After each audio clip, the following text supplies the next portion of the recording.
Hello once again everyone, and welcome to Out of the Box Episode 7, a series in which I intend to showcase games that run out of the box for Steam Deck VR and work with minimal effort. So without further ado, let's jump into the first game.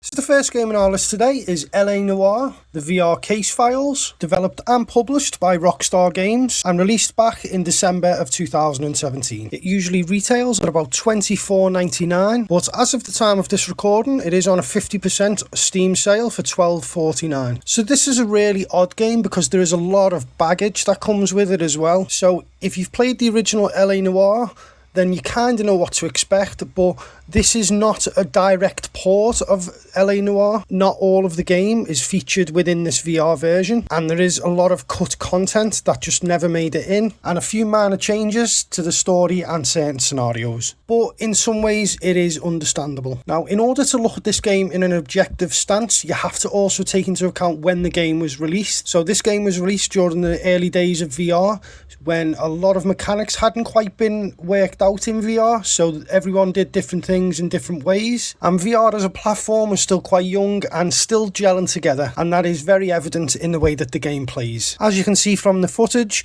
the game does have a mixed score amongst reviews on Steam. This is mainly down to some technical problems that do plague the game and the inconsistent performance that people have with the different hardware that's available. But for our purposes, we only need to focus on one thing, and that's Steam Deck VR and Steam VR. Now, originally, back 2 years ago, I did try and run this game, and I did have an issue where the controllers just didn't seem to be registering any inputs. But during this install, I didn't have those issues at all, so it was a bit inconsistent in that way. But I do remember the fix for it was adding just a launch command, and everything worked fine after that. But I didn't have any of those issues this time around, and I didn't use a launch command, and everything worked fine. If you do find yourself having any issues with this game, just leave a comment below, and I'll be sure to help you fix it. But in the spirit of the series, it is called Out of the Box. So how does it perform on the Steam Deck without any modification? For me, I got great performance. It works straight away.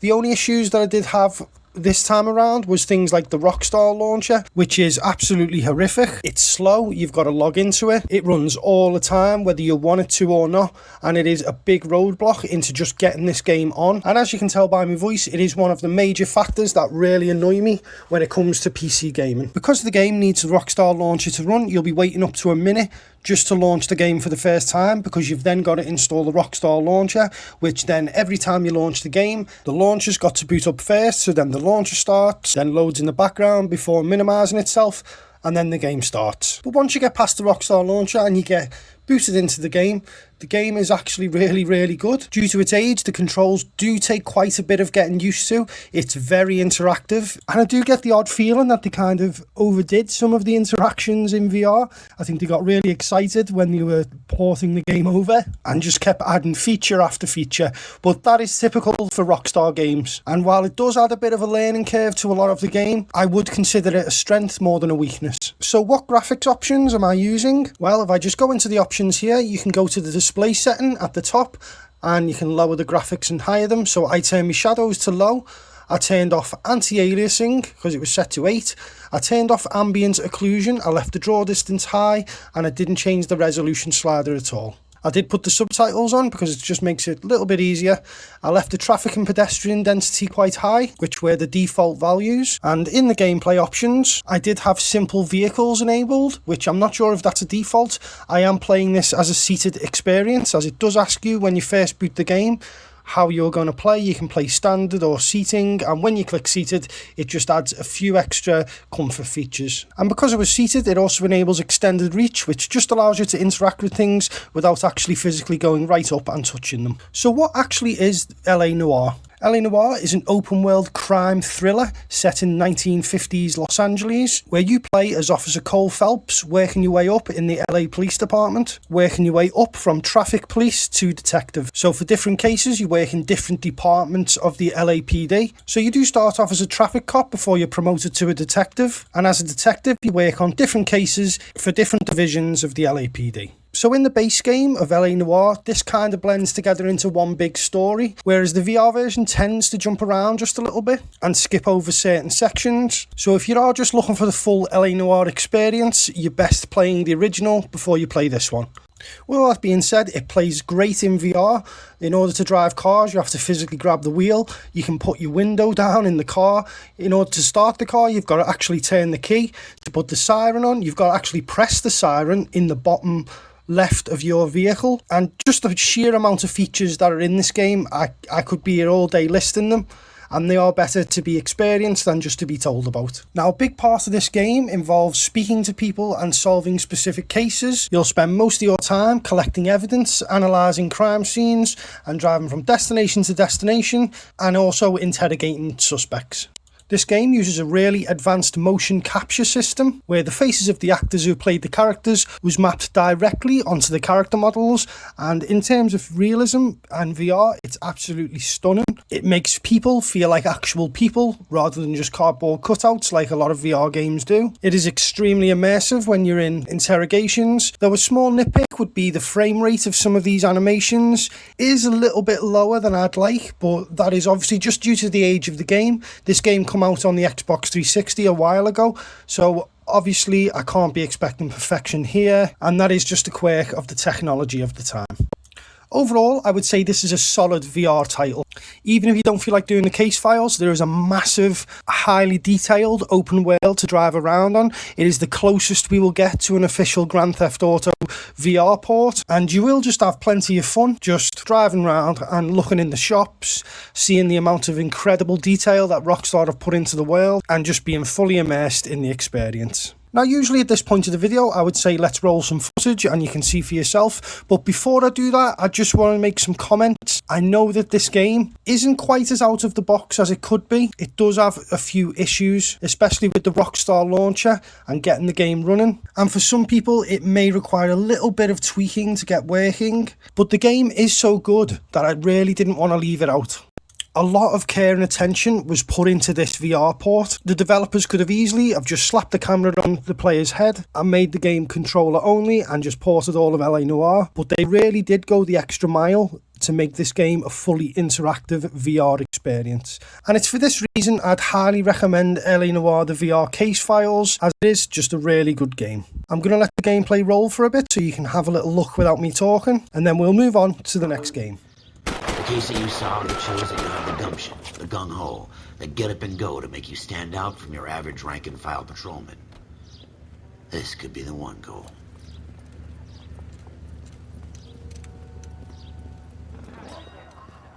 LAPD, could you stand clear of the body, please? Has anyone called an ambulance? We've called an ambulance and the police, but I'm afraid he's dead. Okay, stand further back and move along. It's your choice, but make it quick, people. Hey, Cole. You got here quick. My beat crosses 7th Street. Okay. You're first reporting then. We'll get a perimeter going and move the crowd on. You better see what you can find out before the homicide dicks show up. I'll be with you in a moment. This isn't another.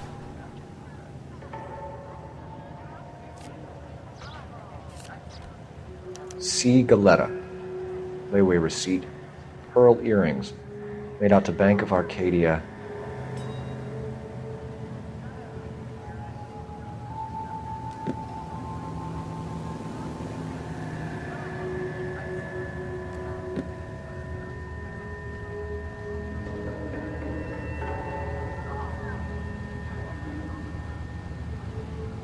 FN Browning.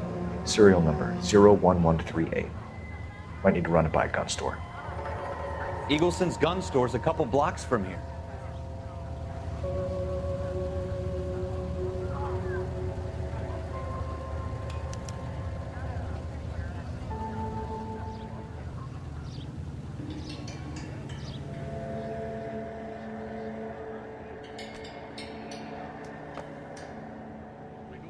I'm Officer Phelps, miss. I'm here about the shooting. Did you know the victim? He was my boss, Mr. Gage. Mr. Gage's first name. Everett. And you are? Galleta. Clovis Galleta.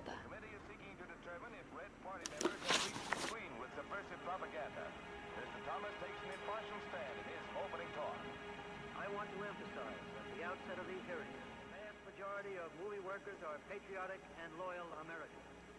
A long list of prominent motion picture witnesses appear before the committee. Speaking for the films, Eric Johnston, president of the motion... Do you think you could tell me exactly what happened, miss? I look around the shops at lunch. I was in a store when Mr. Gage, my boss, bursts in yelling that I'm late on my lunch. And? We came back. I was angry. I walked in front. I heard shots. I turned and saw Mr. Gage fall. National news from Washington. I'm having a hard time believing that, young lady. Do you want to be taken to a police cell? You're hardly any older than me. Don't you dare talk to me that way. A man is dead, Miss Galetta, and it's a criminal offense to lie to a police officer. I ought to take you downtown. Get out. Get out right now. Send in one of the other policemen if you must, but I won't say another word to you.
Officer Cole Phelps, are you Edgar Kalu?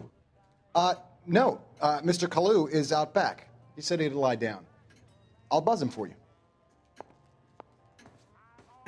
Son of a bitch! Go, Cole, go!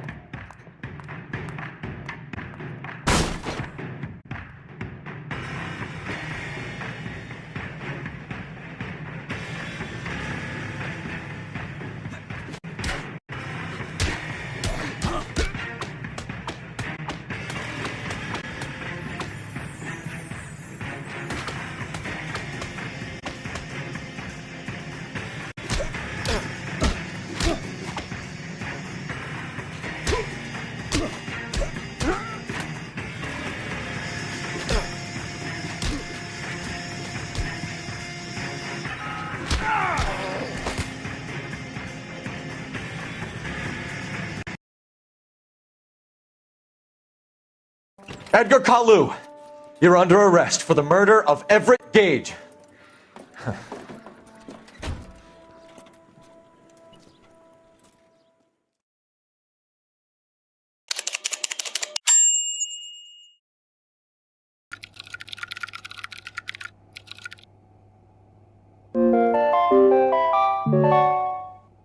So the final game for today's episode is a game called Boneworks, developed and published by a company called Stress Level Zero. The description on Steam for Boneworks states that it is an experimental physics VR adventure game, demonstrating advanced VR concepts and mechanics. The game retails on Steam for £24.99 in the UK. SteamDB records its lowest price as £19.03, so you probably will pay full price for this game. There was also a port to standalone headsets called Bone Lab, but in today's video we will only be covering Boneworks as it is on Steam. Now, I have a bit of a love-hate relationship with this game, as there is a lot of things it does really well and it is a fun VR title, but as I mentioned in the last episode, I am not a fan of physics-based VR sandboxes.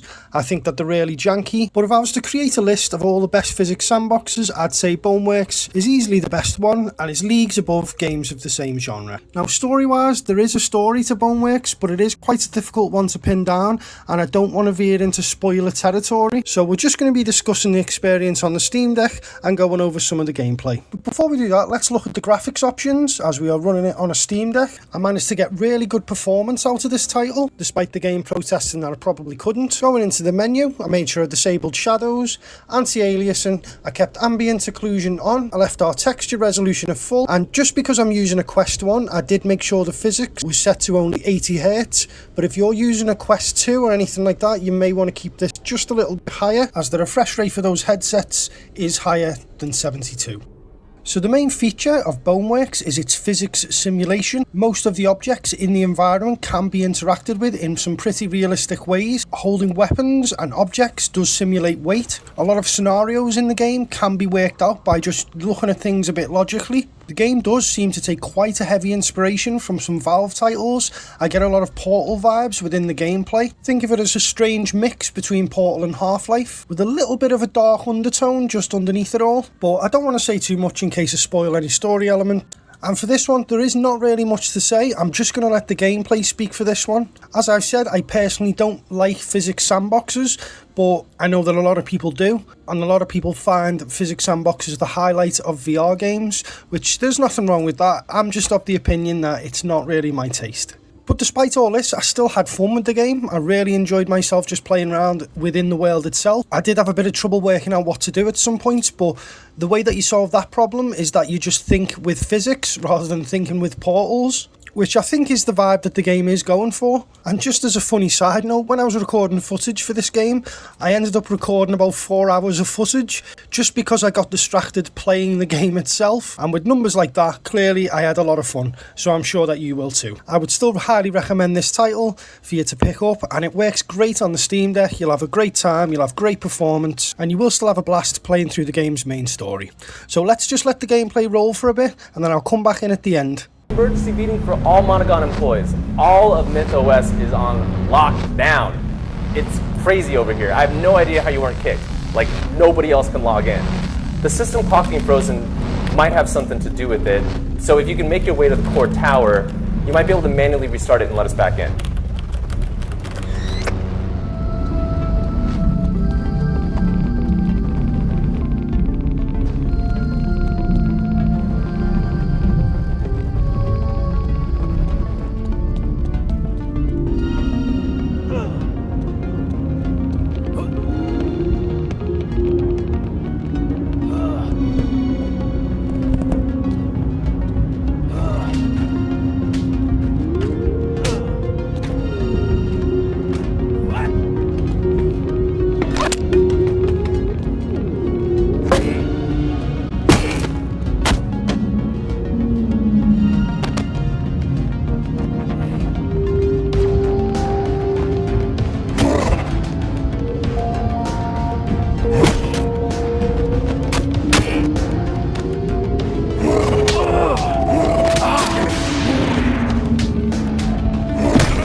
instructed to exit Myth OS City and attend a company-wide emergency virtual conference in Old Myth.